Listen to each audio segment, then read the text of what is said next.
So my day with the new 2023 Ram 2500 Rebel, yes, an HD heavy-duty truck, is almost over.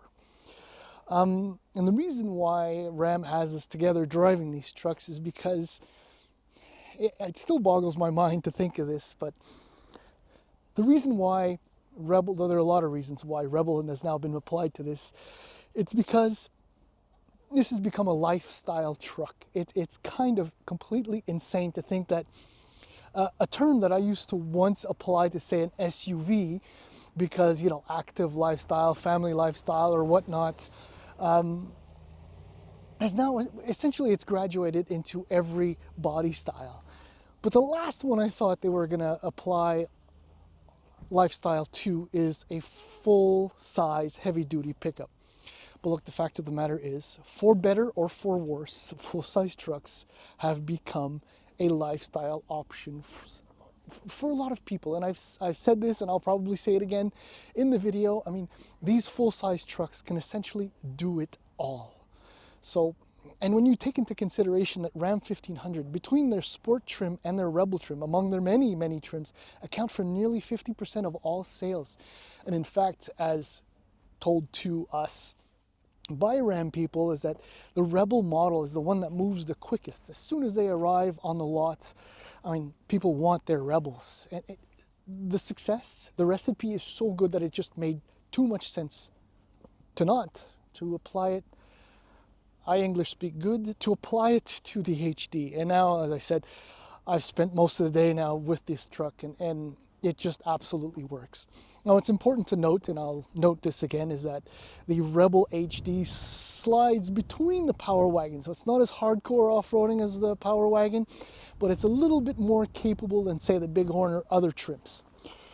Anyhow, in the following video, as per the norm, we'll do the long walk around. We'll point out a few things that make the Rebel special. I mean, visually, it picks up a lot of the Power Wagons, which is a good thing, visual cues, and does add one or two different touches. But most of the differences are in things you can't really see, namely the engine that's in this model, which is not available with the Power Wagon, which is maybe one of the best reasons why you would get a Rebel HD as opposed to a Power Wagon. And then we're going to take it for a drive. And right now, as I'm about to jump in the truck again, we're going off-roading. So grin face on.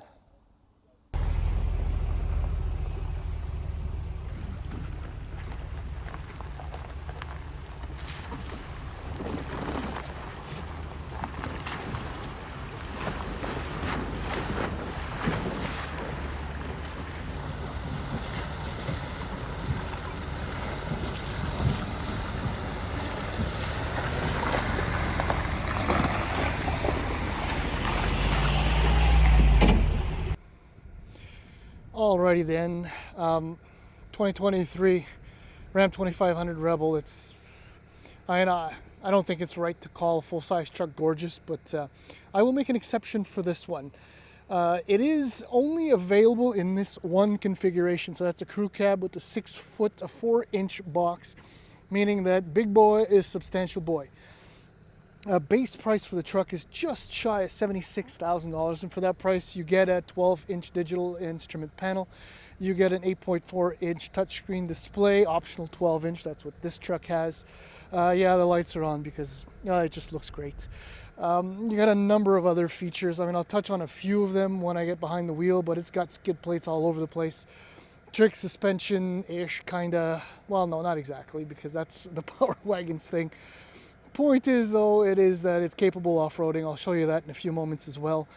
What makes a Rebel? Well, there's a lot of Power Wagon things going on. So the fully blacked out front end, that's very Power Wagon, but shared with the Rebel, as are the flares. And, well, because this one is black, you can't see it, but you can kind of see a crease right along there. Well, that's also black on the Rebel.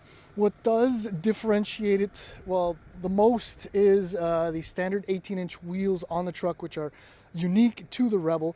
This tester, for better or for worse, has the optional 20s.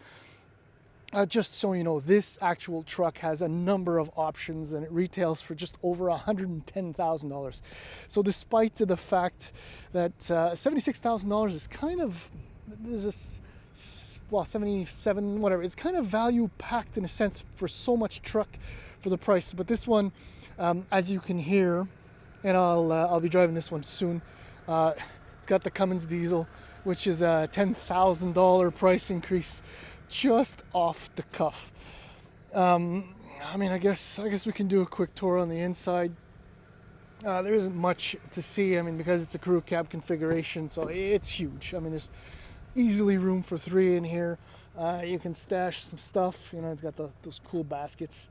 I really like that. These are nice touches that are very useful for families and people who use these trucks for work.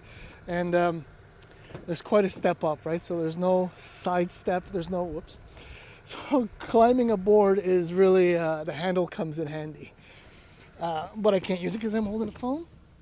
Closing the door. So there's a 12-inch display, somewhat configurable. This is the 12-inch display screen, which works out quite nicely, I have to say. You have the necessary hard buttons on either side. And, you know, you have a fixed menu down here, which works out beautifully. Yes, that's right. The Jake brake. This is worth $10,000 alone, and I say that because so here are your 4x4 settings with the rear locking differential. If you get the 6.4 liter V8, which is what I drove earlier, you do get the selector wheel, which I've never been a big fan of. This almost brings tears to my eyes. Okay, but this is I mean, it's all about storage, door bins, and yeah, so this has front storage, and if I'm not mistaken, there's also a bucket seat option, but despite that, there's still plenty of storage there, and what Ram and Stellantis do so well is beautiful interiors. Like, you can definitely see the contrast stitching. The materials look rich. It's just a very premium, dare I say, lifestyle. I don't get that anyhow. Approach to truck ownership, and a lovely steering wheel. Obviously it's heated, so yeah, I like these little shortcuts to get to your menus, which are useful. I mean, there isn't much else to say other than 850 pound-feet of torque. So let's go.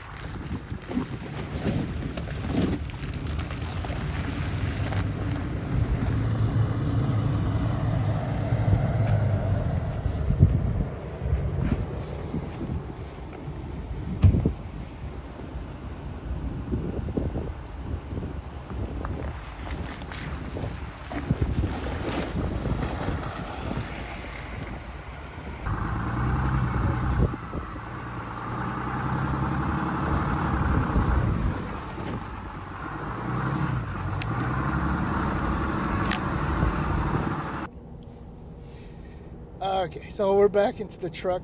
We just left a small rural village from the lunch spot, and it's almost inconceivable. I mean, a truck like this is designed for work, but most, like the 3 automakers have found the ability to marry comfort, luxury, capability all in one package. And well, no, I'm pretty sure the Rebel is probably the best combination of all that.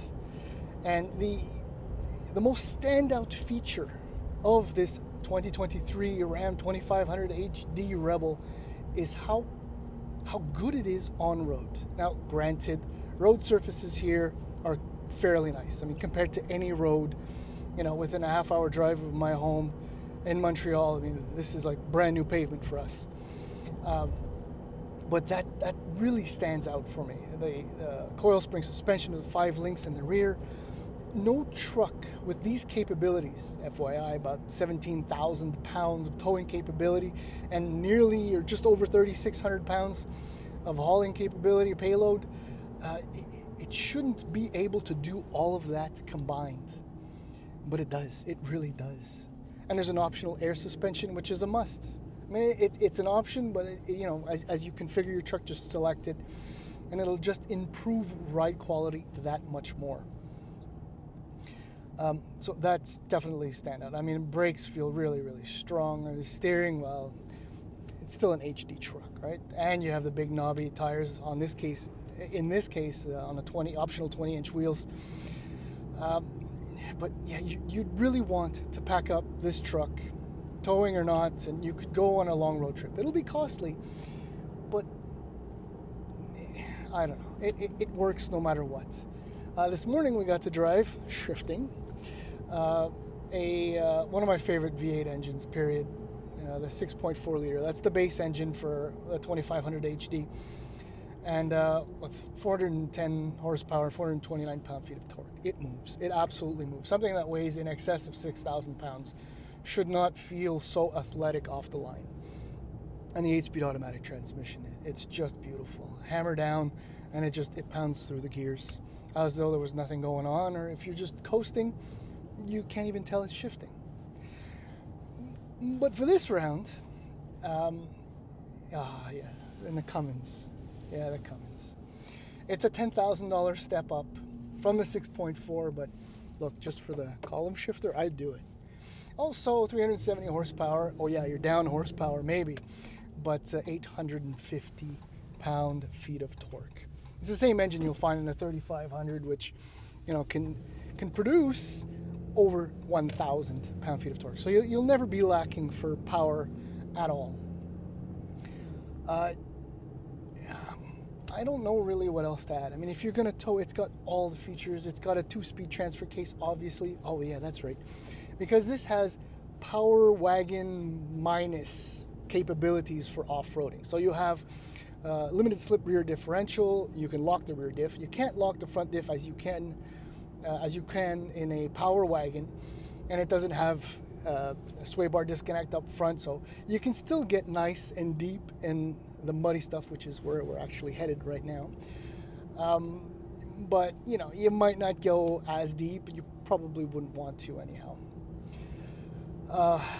What else? I mean, there isn't anything conceivably wrong with this truck, other than the fact that this actual tested unit, as I mentioned, is just over $110,000. But if you consider the base price, just under $80,000. I don't want to say it's a bargain, but it's not crazy expensive. $80,000, not crazy expensive. That's crazy. Anyhow, yeah, I don't know. I've been a fan of the Ram truck for a long time. I do have a soft spot for the GM trucks, and I do know, as we all know, that the F Series for Ford is still a top-selling truck in the entire industry, best-selling vehicle. But I'd probably I would swing for a Ram. Can you say that? Anyhow, that's it. I'm done.